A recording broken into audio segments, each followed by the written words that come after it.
teachers and school leaders need to look at culturally responsive practice every day. And every new year, every new semester, there's a whole host of new students. Then you're, again, becoming a student of the cultures that are represented in your classroom. I'm Dr. Lamont Repollet, the president of Kean, New Jersey's Urban Research University. This is Urban Impact, a podcast where we examine the complex issues facing urban communities through meaningful conversations with scholars, community leaders, and others who are driving change. Recorded and produced on our campus in Union, New Jersey, this is Urban Impact. Here are your hosts, Michael Salvatore and Barbara George Johnson. Today, we've got another great episode for you. We are talking about cultural competency in the classroom. Welcome to Urban Impact. So it's my pleasure to welcome Ms. Anna Berdecia, Director of the Center for Positive Development of Urban Children at the John S. Watson Institute for Urban Policy and Research at Kean University. Ms. Berdecia has extensive experience working in educational policy and educator empowerment, focusing on social services, crisis management, nonprofit support, higher education, and of course, public policy. Also, for the last 17 years, she's been dedicated to mentoring teachers and school leaders to be culturally responsive agents of change in their respective classrooms and schools. So, Anna, I'm particularly interested in how you came to creating a program that looks to develop the skill sets of teachers from daycare all the way through high school, particularly around cultural competency and multiculturalism in the classroom. So share a little bit of that experience and what led you to creating a program like that. So I took a career change and went into education. I started directing a multicultural childcare development center in the city of Trenton, was there 8.5 years, and found that my teachers weren't certified. So I was mentoring and coaching my teachers and getting certified myself. So we would go to school together, we would study together, and we certified 7 teachers. In the history of the Puerto Rican community daycare, there wasn't any certified teachers. There was just lovely people who loved children, who had been in the field for 25 years, but never considered going back to school because their first language was Spanish. And so I fell in love with early childhood, and I got hungry. So I went back to school, got my master's in education with a concentration in early childhood, got my certification from preschool to 3rd grade. And soon after I got my master's, I really felt compelled to want to teach other teachers. So I started teaching at the county college as an adjunct professor and really helping teachers look at the diversity of their classroom and help them understand that whatever children bring, that cultural wealth that they bring into the classroom needs to be part of the curriculum. It just can't be a poster on the wall. It can't just be during February Black History Month, September Hispanic Month, that it needed to be something that was embedded into the curriculum every single day. Did you meet resistance with the teachers who have so much on their plate? They have very limited time to present a curriculum usually that is designed, right, and it's sort of regulated by our departments of education. Was there resistance to coming into the classroom and adding sort of another layer of what might have seemed like work for them? It really depended on the teacher's personality and their mindset. There were teachers that were very resistant. I have too much to do to include this. It's not a priority for me. But when I went into classrooms and I saw students that were majority African-American students and a white teacher, or racially diverse children that were from regions of Africa, Poland, Burma, who were sitting in silence and weren't part of the conversation, weren't part of the activities, it really broke my heart, and it made me even more passionate about helping teachers become more culturally conscious and responsive. Conscious in the sense that they have to be aware that it's important, that these children bring so much to the classroom, their global perspective that could really enrich curricula and could really enrich the activities that the other children experience, and helping them build a community of learner that there's acceptance, a sense of belonging, a sense that I can add to the conversation.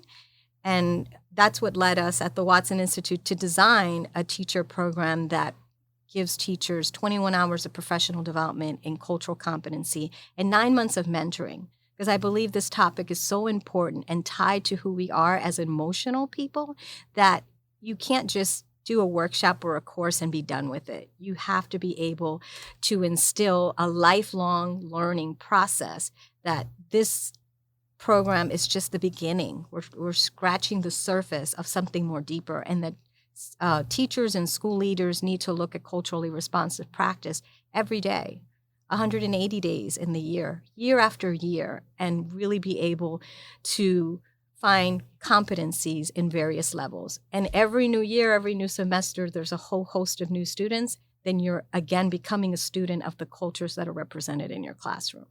Wow. You talked about cultural consciousness or competence, cultural responsiveness. This is a hot topic right now. I mean, I opened my inbox this morning. I mean, they're talking about Texas and bills being passed, and Florida and what's happening in terms of DEI. And this is certainly an element that people want to hear about. Why is this more important now than ever before in our time, specifically in education?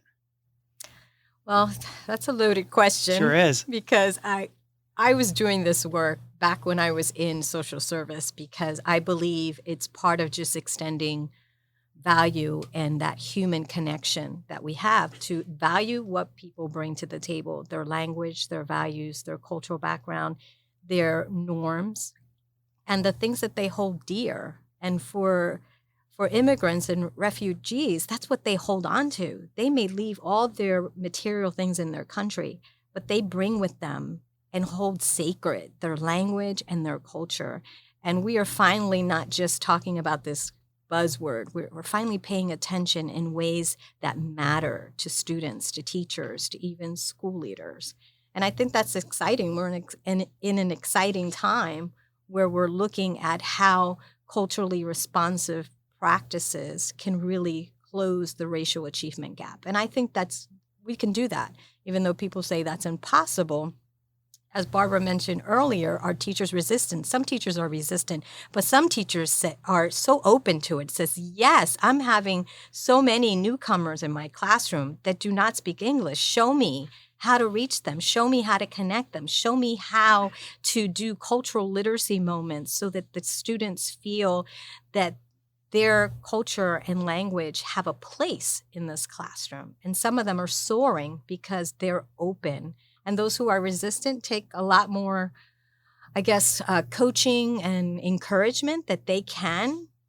All teachers, I believe all teachers can become culturally responsive. It's not just for racially diverse teachers. It's not for just teachers that speak another language other than English. I think we all can be culturally responsive and conscious when we're aware that those values and language and cultures hold a very sacred place in the heart of those who are coming to this country for a better life, for the American dream.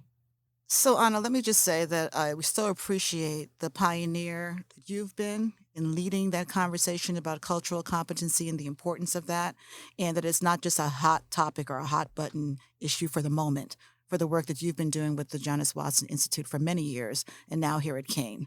It is really critical for us to understand this is about continuity of acceptance of the many cultures that exist in our community, and how we ensure that every student coming into a classroom has equal access and opportunity, right? So the equity space is critical. And so you saw the opportunity to look at the profile of urban students in particular, and the fact that they were not being seen sitting in that classroom, right? And took what might have been a problem because teachers were not necessarily connecting to the child, as you mentioned earlier, that sat there and was not really engaging. And you said, let's bring this opportunity to show teachers how they can connect. So talk to me about the experiences of your program, the mentors that you mentioned earlier, the mentorship that happens with teacher and the program, and then how that has impacted those unseen students in that classroom. I often use the word that I am a possibilist because I believe that all things are possible. And the center is called the Center for the Positive Development of Urban Children. So I need to move a lot of things out of the way. Before we used to focus on what were the problems and the vulnerabilities of urban children, where I have, in the 18 years being at the Watson Institute, I have kind of shifted to look at, well, what are their strengths and how are they resilient and how can we learn from children that are crossing the border? Like New Jersey has unaccompanied minors. Like last year, 40,000 unaccompanied minors came over the border for this American dream, for a better life, to be reconnected with family members. And when our mentors go into the classroom, we're often asking powerful questions to teachers. What are the languages your students speak? Where are they from? How, if these walls could speak, what would they say? What are the things that you're hanging? And there's some resistance because people don't, well, tell me about instructional practice. Don't tell me about the environment. But the learning design, the environmental design of learning is so critical to content, to what you learn, to feeling that this is a place where I belong. When there's a Jamaican flag, when there's an Irish flag, when there's an Italian flag, when there are artifacts that represent the diversity of the students and even the teachers, because I tell them, you are a cultural person. You should share your culture with your students because that's real and they can relate to that, because then they'll say, well, I also have a grandmother who speaks Italian or who speaks Spanish, but I don't particularly speak Spanish or Italian, but I'm still Italian or I'm still Latino, even though I don't speak the languages. So it's important for the mentors to really empower teachers and give them permission to be creative about how they value and bring into the curriculum storybooks and doing math from around the world. Because sometimes we think about culturally responsive practice with literature. If we read a book, we're done, check mark. But we can do cultural math and cultural science and look for our instruction to be from the global community, from what's happening in the world. I remember we had a classroom that we were mentoring in Montclair. An Egyptian parent came in and taught the kids how to write their name in the Egyptian symbols. And she talked to them about how she came here and how she had to learn English, talking about 2 generations, allowing my mom to come and talk to the class. How proud would a student feel when they see their parents being part of the curriculum, when they see their parents as teachers? And they say, wow, I really love the way your mom came in. And she came in her typical attire, and the kids were touching her little beads and really having an experience that they would have not had that teacher not invited that parent to share their culture, to be part of the classroom. And those are the things we want to see in every district, not just in the urban districts. We want to see culturally responsive practices across New Jersey. I always felt, and I am totally biased in terms of early childhood education. It was my first real job as an early childhood teacher. And I was always later in life trying to replicate what I did as an early childhood teacher in the mid to late 90s, trying to do that my entire career in every classroom. So when you talked about cultural responsiveness, this is what we did in the late 90s in early childhood classrooms, particularly in urban communities. When we talk about social emotional domains and learning, we were talking about this stuff in the 90s and the turn of the century. And now it's the buzzword and it's spawned wellness and what we're all talking about now.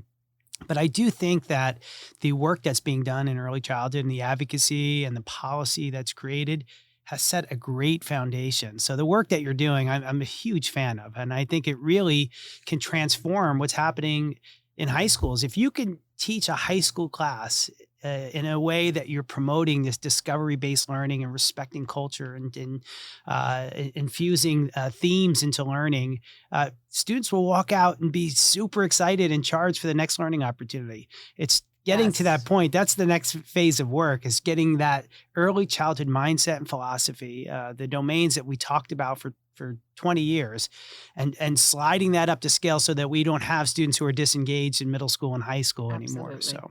Yes. And if I could add, when we started our program, it was focused on childcare centers, family childcare providers. We were even in infant rooms. And then after 9 years, we started to go into kindergarten, first, second grade, into elementary school, middle schools, and now we're in high school. And all our coaches have an early childhood background. And so we have seen how music, there's our middle school and high school students, they don't like music. I said, we're wired for music. What are you talking about?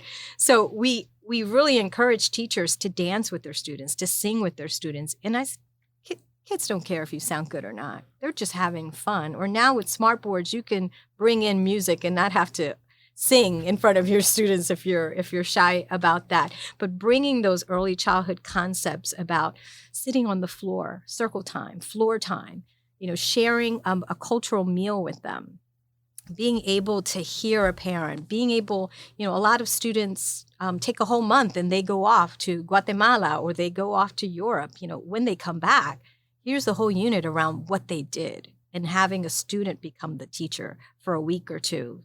Those connections, as Dr. Gray said, they don't forget that. They'll remember that. I remember when the student came back and told me about Guatemala, when they told me about being in Italy for the summer. Those are impressions that stay with students forever. So let me share that I'm a first-generation American. My parents are from Guyana, South America. And I will tell you that one of my fondest memories, so here I am sitting many years later, right? And one of my fondest memories was in middle school having to share our cultural family experiences. So bringing in the flag, bringing a meal from your culture, dressing in a particular cultural garb. And it was like one of the most memorable experiences in my middle school years that I still speak fondly of, particularly when I speak to young people in schools, et cetera, and we talk about multiculturalism and the importance of it. And Anna knows that I have shared my story in circle time with the groups sometime that she's worked with. But having said that, it's therefore important that we have teachers who understand that, right? So knowing that you have done a lot of work also in teacher development, Anna, what can we do to ensure that we have teachers who embrace culture or maybe come from a particular different culture themselves, participate in the education system, are prepared to be educators in a pre-K through 12th grade and beyond system? Well, I think we need to continue to do professional development. As I mentioned earlier, it's not one and done. You don't go to a workshop and now you're culturally responsive. It's something that you need a mentor or a coach to challenge you with critical questions, to model for you. We have one of our mentors is part of New Jersey Young Audiences, and she is a dancer by training. So she comes in and she does oral stories, and she comes in and gives a demonstration of how you can incorporate literacy, dance, math, and science all in one 30-minute. And the teachers are kind of surprised, and they're like, you did all this content area in 30 minutes? I says, yes, it can be done. And we're going to do culturally responsive practice, cultural literacy moments every day, but we're going to make room once a week where we're sharing stories, where we're learning dances. And we're working now in Summit, and we're seeing the music teacher do dances from Germany, dances from around the world with her students. So you were exposing them to seeing. So they saw Liana do her 30-minute dancing and content area, and then they can go back and model that with their own students in real time. And then they'll have the coach who will have a session with them to just unpack, how did that feel? What could you add? What could be other cultures that you could include in the next lesson that you share with the students? Absolutely. I love the message here. And it's not to abandon the scope and sequence, but it's for educators and educational leaders to kind of embrace this concept of creating a peak moment for students. Barbara, when you just shared that experience, like that's the one thing that really stood out in a very positive way about middle school. And you might be able to rattle off 10 things that weren't so positive, right? Absolutely. So if we have the opportunity as an educator, educational leader to create these peak moments for students, let's start with something that really matters, that connects to them. It's not going to be the lesson in algebra that you taught on the 7th day of the school or during the month of February. It's going to be something meaningful that connects to their life. And I want to talk to you about research because there's so many well-intentioned researchers out there who spend a tremendous amount of time researching a particular topic, and it gets maybe 15 seconds of fame, maybe, right? Maybe 15 minutes. Maybe it makes it to a news channel where they say, tonight, learn about why early childhood learners have a better outcome in life. Tune in later. And then you never hear about it again. So what happens with a lot of research, it tends to sit and it doesn't always have the impact. But your research, a lot of research that you've done, has had an impact. And it's really because of the gateway that you have to public policy. So can you talk about that in your opinion? How important is it that research being conducted makes it into a specific realm of policy and the change that comes from that? I think it's super critical for us to help people make time and space in their schedule to see what the science says, and then to be able to help them transition from what's on paper to what they can incorporate into their practice, the two P's, right? Paper to practice, So I think that we have been very successful in reflecting back to teachers what they've done well and how it lines up with research, and then being able to do a publication every year where we talk about the literature review that we've done. We talk about what the teachers have done, and we have made a translation of what they've done in real time with children and how it connects with theory and practice, and being able to, every teacher, it's almost like a yearbook for them to be able to see their faces in that publication and to be able to receive credit that they're using culturally responsive practice that is evidence-based, that is linked to research, that is proven to help diverse students achieve more, graduate, start to read more. I remember being in a dual language classroom in Trenton where this young second grader, an African-American second grader, is reading to me in beautiful Spanish. And I told him, "Are you Latino?" He says, "No, I grew up in the city of Trenton." But he's been in a dual language program since kindergarten. So from kindergarten to second grade, he has achieved proficiency in both these languages, enough to read to me a Spanish book. So research says that children can speak all the languages that they are exposed to. So it's our job to expose them so that they can be bilingual, trilingual, multilingual. And we can do this in our schools if we make space for the research and actually translate that research into our practices. Thank you for listening to Urban Impact, a podcast produced by Kean, New Jersey's Urban Research University. Subscribe, rate, and review wherever you get podcasts.